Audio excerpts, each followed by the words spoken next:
നമസ്കാരം, ഞാൻ മനോജ് നെടിയാക്കൽ. പുതിയൊരു വീഡിയോയിലേക്ക് എല്ലാവർക്കും സ്വാഗതം.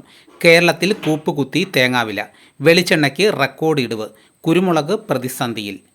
ആഗോള വിപണിയിൽ കുരുമുളക് ലഭ്യത ഇറക്കുമതി രാജ്യങ്ങളുടെ പ്രതീക്ഷയ്ക്കൊത്ത് ഉയരുന്നില്ലെന്ന വസ്തുത വാങ്ങലുകാരെ സമ്മർദ്ദത്തിലാക്കി. വിയറ്റ്നാമിനെയാണ് മുൻനിര ഇറക്കുമതി രാജ്യങ്ങൾ കൂടുതലായി ആശ്രയിക്കുന്നത്. അവിടെ മുളക് ലഭ്യത ചുരുങ്ങിയതിനാൽ നിരക്ക് താഴ്ത്തി പുതിയ ഇടപാടുകൾക്ക് കയറ്റുമതിക്കാർ തയ്യാറായില്ല.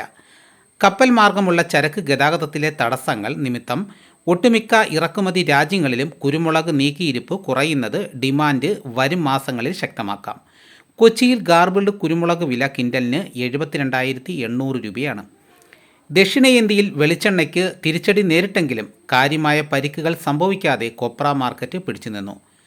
അതേസമയം തമിഴ്നാട്ടിൽ കാങ്കയം, പൊള്ളാച്ചി, ഉദുമൽപേട്ട വിപണികളിൽ പച്ചത്തേങ്ങ വില കിലോ 40 രൂപയിലേക്ക് താഴ്ന്നാണ് വ്യാപാരം നടക്കുന്നത്. തേങ്ങയ്ക്ക് ആവശ്യം ഉയർന്നാൽ അതിന് അനുസൃതമായി കൊപ്രയ്ക്കും ഡിമാൻഡ് പ്രതീക്ഷിക്കാം. കൊച്ചിയിൽ വെളിച്ചെണ്ണ വില 200 രൂപ കുറഞ്ഞ് 24,600 രൂപയായി. ഈ വാരം കിൻഡലിന് 900 രൂപയാണ്. എണ്ണവില ഇടിഞ്ഞത് ഏലം ശേഖരിക്കാൻ ആഭ്യന്തര ഇടപാടുകാരും കയറ്റുമതിക്കാരും ഉത്സാഹിച്ചു.